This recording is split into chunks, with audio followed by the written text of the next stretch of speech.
Hello दोस्तों, स्वागत है आपका अपने YouTube channel popular study point में।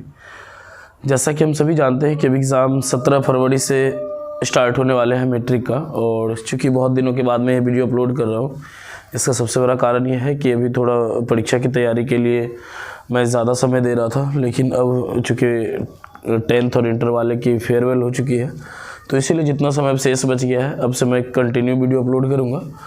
तो अभी हम लोग मॉडल पेपर जो इंटरनेट के द्वारा निकाला जाता है, मॉडल पेपर बिहार सरकार के द्वारा, अभी मैं उन सभी के प्रश्नों को सॉल्व करूंगा। तो देखिए, आप देख सकते हैं कि एक पहला सवाल है कि यदि n एक विषम पूर्णांक है तो दर्शाइए कि n² - 1 8 से विभाज्य है। तो सबसे पहले इस बात को आपको समझना होगा कि यहाँ पे बात कर रहा है विषम पूर्णांक।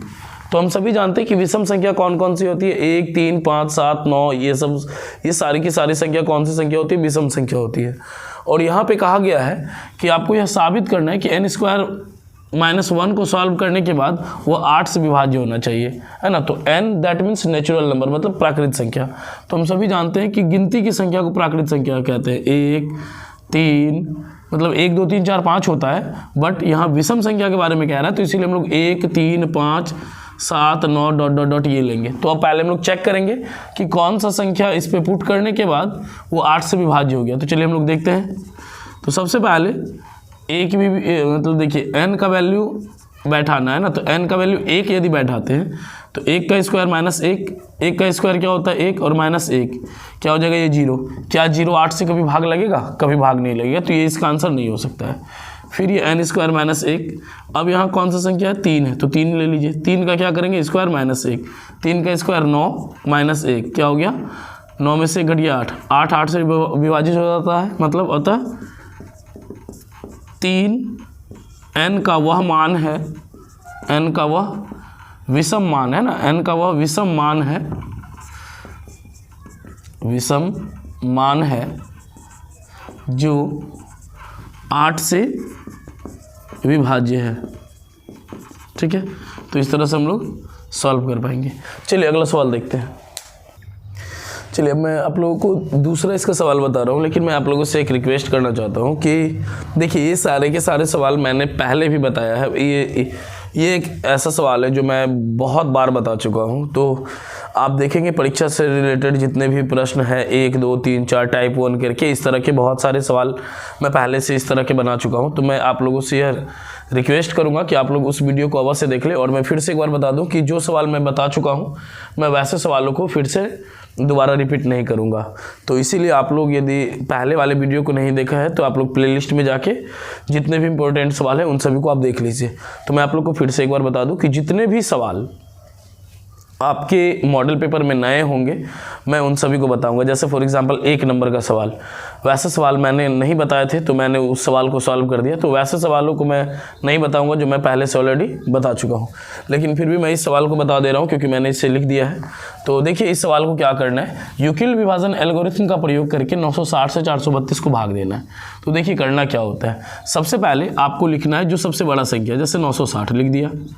अब आप क्या करेंगे, साइड में कहीं पे भी आप रफ में 432 से भागा दे दीजिए 960 को, छोटे संख्या से। अब आप देखिए 2 बार में लगाएंगे, 2 दूना 4, 2 तिया 6 और 4 दूना 8, 10 में 4 घट गया 6, 9 6 15 और ये मतलब ये हो गया। तो आप देखिए 432 से आपने भाग दिया। देखिए जिससे आप भाग देंगे पहले उसको लिखेंगे।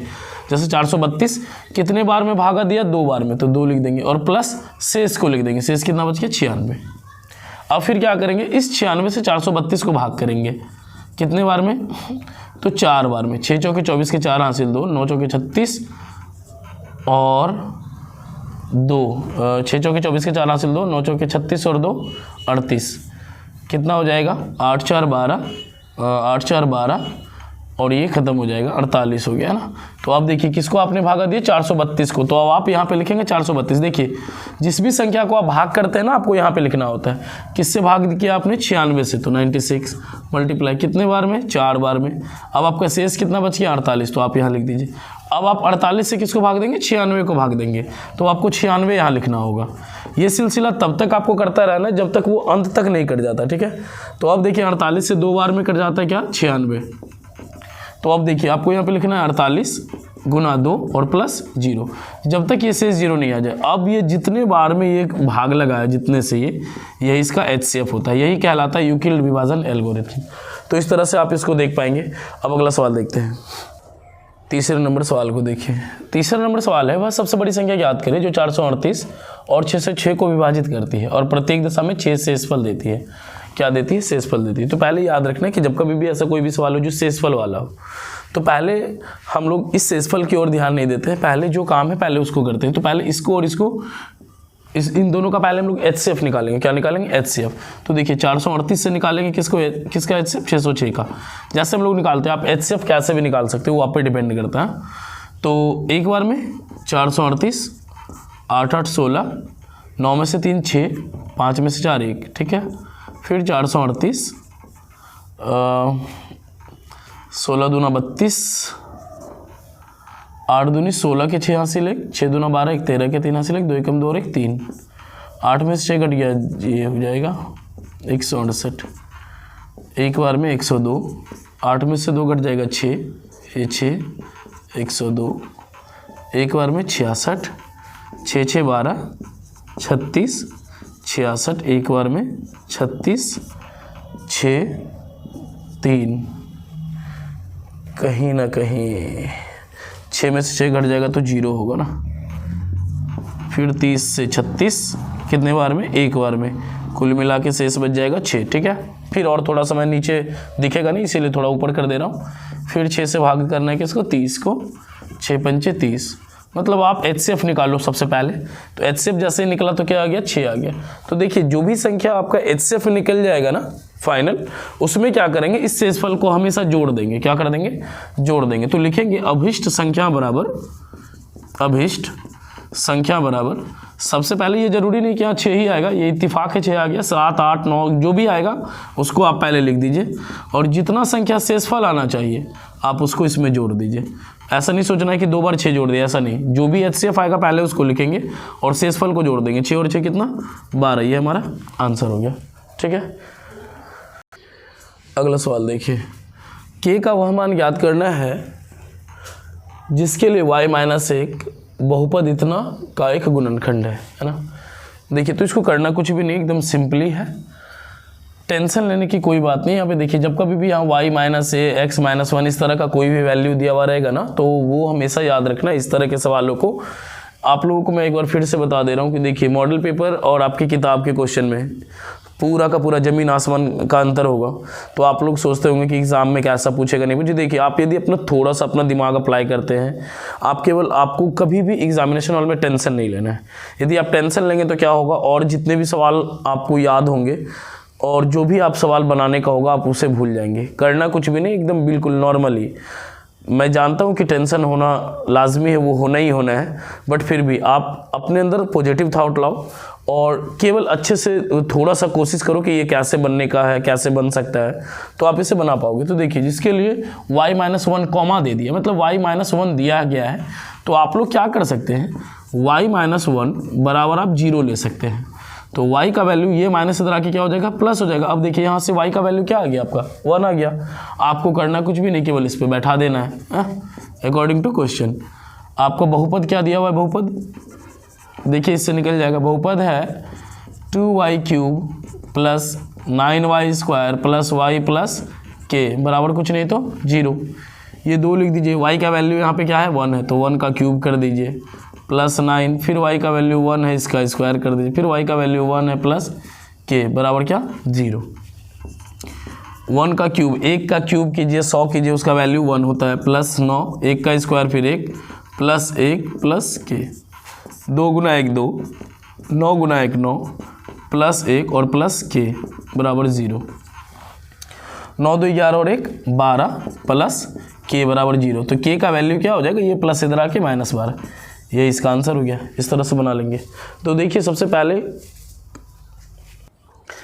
अगला सवाल देखिए। यदि 4/5, k, 2 किसी समांतर श्रेणी के 3 क्रमागत पद है तो के का वैल्यू निकालना है ना। देखिए इससे पहले एक सवाल था कि किसी एपी का 51 पद ज्ञात करें, जिसका 16वां पद या जो भी दिया होगा। तो इस तरह के सवाल हम लोग पहले भी बना चुके हैं। ऐसा सवाल बना है कि किसी एपी का 31वां पद ज्ञात करें, और अभी इस मॉडल पेपर में दिया हुआ था 51वां पद ज्ञात करें। तो देखिए सवाल सेम रहता है, केवल आपको डिजिट चेंज कर देगा ना, तो आपको उसमें घबराना नहीं है। इस सवाल को देखिए, क्योंकि मैंने इस सवाल को नहीं बताया है इसीलिए मैं इसे सॉल्व कर रहा हूँ। यदि 4/5, k, 2 किसी समांतर श्रेणी के 3 क्रमागत पद है तो k का वैल्यू निकालना है। किसका वैल्यू निकालना है? k का। हो सकता है आपके एग्जाम में यहाँ पे x दे देगा, z दे देगा, कुछ भी दे देगा, है ना। तो आपको क्या करना है, देखिए सिंपली है, जब कभी भी 3 क्रमागत पद होगा, 3 क्रमागत पद, तो आपको क्या करना है, पीछे से आगे को घटाना है। केवल क्या करना है, पीछे से आगे को घटाना है। तो देखिए पीछे क्या है, k है, आगे क्या है, 4/5, ठीक है। फिर इसके पीछे क्या है, 2 है, और इसके आगे क्या है, k है, घटा देना है। मतलब करना पीछे से आगे घटाना है, पीछे से आगे। तो पीछे k था, k आगे वाला को घटा दी। फिर पीछे क्या था, 2, आगे क्या था, k घटा देंगे। सिंपली है। अब देखिए इसका भी मैं एकदम आसान तरीके बताता हूँ। k को k के पास रखेंगे तो ये k अपने जगह पे आ गया, ये -k इधर आके +k हो जाएगा। तो बच क्या गया, 2 बच गया। अब ये माइनस इधर आके क्या हो जाएगा, प्लस हो जाएगा 4/5। तो 1 के मिलके 2 के, 5 दूनी 10 और +4 कितना हो गया, 14/5। 2 से 14 कितने बार में, 7 बार में। के का वैल्यू क्या हो गया, 7/5। इस तरह से हम लोग इसको आसानी से बना सकते हैं। चलिए अगला सवाल देखते हैं। इस सवाल को देखेंगे कि मान ज्ञात करना, इसका वैल्यू ज्ञात करना है ना। तो सबसे पहले एक बात याद रखिए कि हम सभी जानते हैं कि sin² theta plus cos² theta = 1 होता है। क्या होता है, sin² theta plus cos² theta = 1। तो एक बात अपने दिमाग में हमेशा फिक्स कर लेना है कि जब कभी भी कोई भी फॉर्मूला होता है, फॉर्मूला बेस्ड होता है, और यदि थीटा के जगह दोनों जगह सेम वैल्यू है, जैसे सेम वैल्यू है ना, तो उसका वैल्यू हमेशा फॉर्मूले बेस्ड पे ही होता है, वो उसका वैल्यू 1 हो जाता है। मतलब यहाँ पे देखिए, यहाँ भी 60 डिग्री और यहाँ भी 60 डिग्री है। जब इसको सॉल्व करेंगे ना तो इसका वैल्यू 1 हो जाएगा। क्या हो जाएगा, 1 हो जाएगा। तो इसीलिए हम लोग इसको सॉल्व नहीं करेंगे, इसका वैल्यू नहीं बैठाएंगे और उसको बनाने का कोई आवश्यकता नहीं पड़ेगा। sin² प्लस cos², यदि यहाँ पे 60 है और यहाँ 45 रहता तो इसका वैल्यू पुट करना होता, लेकिन दोनों जगह कितना है, 60 है। मतलब sin² theta plus cos² theta = 1 हो जाएगा। मतलब ये लिख लीजिए 2, और इस पूरे के बदले क्या लिखेंगे, 1। sin² theta plus cos² theta = 1। अब नीचे देखिए tan 45 का वैल्यू क्या होता है, देखिए अब यहाँ पे सभी का क्या है, अलग अलग है ना, तो इसके जगह पे हमको मान बैठाना पड़ेगा। तो यहाँ पे देखिए tan 45 का वैल्यू 1, स्क्वायर है तो स्क्वायर दे दिया, माइनस cos 90 का वैल्यू 0 होता है। क्या होता है, 0, प्लस sin 90 का वैल्यू क्या होता है, 1 होता है। तो 2 × 1 2, 1 का स्क्वायर 1। आप इस 0 को लिखिए ना लिखिए, बात बराबर है। और ये फिर +1 हो गया ना। तो आप अब देख सकते हो 2/1 और 1 2 डिवाइड होके कितना, 1, इसका आंसर हो गया। ठीक है, देखिए इस सवाल को साबित करना है कि सिद्ध करें कि sec² -1 - cos² -1 होता है। तो चलिए इसको सिद्ध करेंगे। तो हम लोग इस साइड से लेंगे, तो लिखेंगे यहाँ पे from LHS, that means left hand side, sec² A -1 और 1 - cos² A। ठीक है, sec को हम लोग लिखते हैं 1/cos। क्या लिखते हैं, 1/cos। स्क्वायर है तो स्क्वायर, और ये -1 बटे में कुछ नहीं तो आप अपने मन से 1 दे सकते हैं। फिर यहाँ पे 1 है तो 1 लिख दीजिए, जिसके बटे में कुछ नहीं तो 1। cosec को लिखते हैं 1/sin। स्क्वायर है तो स्क्वायर दे देंगे। सॉल्व करेंगे भिन्न के जोड़ की तरह। तो यहाँ भिन्न का घटा है तो cos² 1 को और 1 का LCM लेंगे तो cos² A। 1 को 1 से गुना करेंगे 1, और माइनस cos² को गुना करेंगे cos² A। ये इसका हो गया। अब जब इसका लेंगे तो क्या हो जाएगा, sin² A। ठीक है, अब क्या करेंगे हम लोग, sin² A को 1 से गुना करेंगे sin² A, और फिर ये -1 हो जाएगा। ठीक है, अब देखिए करना क्या, एकदम सिंपली है। 1 - cos² A क्या होता है, sin² A होता है। क्या होता है, sin² A। 1 - cos² A क्या होता है, sin² A। कैसे होता है वो भी समझ लीजिए। हम लोग सभी जानते हैं कि sin² theta plus cos² theta = 1। ठीक है, जब केवल साइन का वैल्यू लेंगे, sin थीटा का वैल्यू, तो ये 1, ये प्लस इधर आके माइनस हो जाएगा। मतलब आप 1 - cos² थीटा को sin² थीटा लिख सकते हैं, और sin² थीटा बराबर 1 - cos² थीटा लिख सकते हैं। तो ये 1 - cos² थीटा, 1 - cos² थीटा, इसके बराबर आप क्या लिख सकते हैं, sin² थीटा, जो मैंने यहाँ पे लिख दिया। बटे में क्या है, cos² A। ठीक है, अब यहाँ पे साइन स्क्वायर थीटा माइनस ए का कोई फॉर्मूला नहीं होता है, ठीक है, लेकिन साइन स्क्वायर थीटा का फॉर्मूला होता है 1 माइनस कॉस स्क्वायर थीटा। तो इसके बदले हम लोग लिखेंगे, इस साइन के बदले 1 माइनस कॉस स्क्वायर ए, इस ए की जगह थीटा है तो यहाँ पे लिखेंगे ए, फिर यहाँ पे क्या है -1, इसके बदले मैंने यहाँ से यहाँ तक का लिखा है, ठीक है, और ये -1 बटे में क्या साइन स्क्वायर ए। ध्यान से देखिएगा आप लोग, ये साइन स्क्वायर और ये साइन स्क्वायर कट जाएगा, ये एक प्लस में और ये एक माइनस में है, ये प्लस माइनस भी क्या हो जाएगा, कट जाएगा। क्या बच गया, माइनस कॉस स्क्वायर ए और बटे में कॉस स्क्वायर ए, ये दोनों कट जाएगा कितने बार में, -1 बार में। यही प्रूफ हो गया, यही मेरा लाना था। इस तरह के सवालों को पहले आप अच्छे से समझ लीजिए कि यदि आपको कभी भी इस तरह का कोई भी सवाल दिया हुआ रहेगा कि a + b = 90 डिग्री, तो ये जरूरी नहीं कि यहाँ साइन और यहाँ कॉस ही होगा, सेक, कॉसेक, टैन, कॉट कुछ भी हो सकता है ना। लेकिन जब कभी भी आपको ये साबित करने के लिए दे दिया जाएगा ना कि a + b = 90 डिग्री होता है, तो इसका एकदम सिंपल तरीका है, मैं आपको एकदम सिंपल तरीका बता रहा हूँ आपको साबित कैसे करना है। तो साइन a = cos b है ना, ये हो गया। आपको एकदम सिंपल तरीका है, करना है क्या कि जो भी बराबर के इस साइड रहेगा ना, आप उसको इस साइड लिखेंगे। यहाँ साइन, कॉस, टैन, सेक जो भी लिखा हुआ रहेगा आप उसको लिख देंगे। यहाँ पे लिख दिया हम कॉस, ब्रैकेट डालेंगे, 90 डालेंगे, माइनस डालेंगे, ये सारा का सारा अपने मन से आपको करना है यहाँ तक, ये 3 स्टेप। इस तरह के सवाल बहुत सारे मैंने सॉल्व किया है। यहाँ पे ए है लिखा हुआ, तो आप इसको यहाँ जैसे का वैसे उतार दीजिए। अब आप लोग सोचेंगे कि आखिर मैं ऐसा क्यों करूँगा, तो सिंपली है, cos 90 माइनस थीटा क्या होता है, साइन थीटा, ये साइन हो गया और थीटा की जगह ए, मतलब आप इसके बदले इसको लिख सकते हैं, कहीं कोई परेशानी वाली बात नहीं है। बराबर इधर वाला को चेंज नहीं करते हैं, एक हो गया cos b। अब देखिए ये cos और ये cos दोनों कट गया, क्यों, क्योंकि ये दोनों मल्टीप्लाई मतलब गुना में है। तो यहाँ बच गया क्या, 90 माइनस ए और इधर बच गया b, ये 90 अपने जगह पे रह जाएगा, ये b अपने जगह पे रह जाएगा, ये माइनस इधर आके प्लस a, मतलब आप लिख सकते हैं 90 = a + b। यही आपको साबित करना था। देखिए, तो इस तरह से आप लोग साबित कर पाएंगे। और मैं आप लोगों को एक बात बता दूं कि यह वीडियो काफ़ी लंबा ना हो जाए, इसीलिए मैं छोटे छोटे पार्ट में हर रोज़ वीडियो अपलोड करूंगा, है ना। और आप लोगों से मैं वादा करता हूं कि आप लोग का जितने भी मॉडल पेपर में सवाल बचे हुए हैं मैं उन सभी को सॉल्व कर ही दूंगा। लेकिन आप लोगों से बस एक ही निवेदन है कि अब जितने भी समय आप लोगों का नज़दीक आ रहा है, आप लोग कम से कम अपना एक टारगेट बनाओ और कम से कम आप दिन भर में कम से कम 3 घंटे तो अवश्य पढ़ो। 3 घंटे दैट मीन्स आपको 3 प्रैक्टिस सेट हर रोज़ कंप्लीट करने हैं। एक आप सुबह में क्वेश्चन बैंक लेके बैठिए, आप साइंस पढ़िए सुबह में, एक प्रैक्टिस सेट जैसे 2011, 12 क्वेश्चन बैंक के जितने भी हैं। फिर एक शाम में आप सोशल साइंस का कंप्लीट करो। फिर दोपहर में कम से कम आप 2-3 घंटे तो मैथ पे दो ही दो किसी भी सिचुएशन में। और कम से कम आपको ऑब्जेक्टिव पे ध्यान देना है, क्योंकि ऑब्जेक्टिव केवल 50 नंबर आपको दिलाएगा। तो इसीलिए टेंशन लेने की कोई बात नहीं। देखिए, यदि आप जितना टेंशन लेंगे आप पढ़ाई पर उतना फोकस नहीं कर पाएंगे। उससे बेहतर है कि आप यह सोचो कि जो होगा एग्ज़ाम हमको देना ही देना है, तो टेंशन लेने का कोई मतलब नहीं। आप जितना से जितना पढ़ सकते हो, आप केवल यह सोचो कि मैं जितना पढ़ूंगा मैं उतना ही एग्ज़ाम दूंगा। लेकिन आप बिल्कुल टेंशन ना लें और बिल्कुल पढ़ाई पर फोकस करें। जैसे कि हम लोग और भी बहुत सारी चीज़ों पे, अभी तो फरवरी का महीना चल रहा है, सारे चीज़ों पे फोकस कर रहे हैं, तो उसी तरह आप लोग भी, है ना, समझदार आप लोग काफ़ी हो। तो आशा करते हैं कि आप लोग को यह अवश्य समझ में आ रहा होगा। यदि आप लोग को समझ में आ रहा होगा तो प्लीज़ लाइक कर दीजिए, क्योंकि आप लोगों के लाइक्स काफ़ी कम आते हैं, कमेंट्स काफ़ी कम आते हैं, जिसकी वजह से मुझे भी वीडियो बनाने का उतना उत्साह नहीं जगता है। तो मैं चाहता हूं कि आप लोग कम से कम वीडियो को ज़्यादा से ज़्यादा शेयर करें, ज़्यादा से ज़्यादा लोगों तक पहुंचाएं, ताकि वो लोग भी देखें, वो लोग भी एग्ज़ाम में अच्छे मार्क्स ला सकें। तो आशा करते हैं कि आप लोगों को सब कुछ अच्छे से समझ में आ रहा होगा।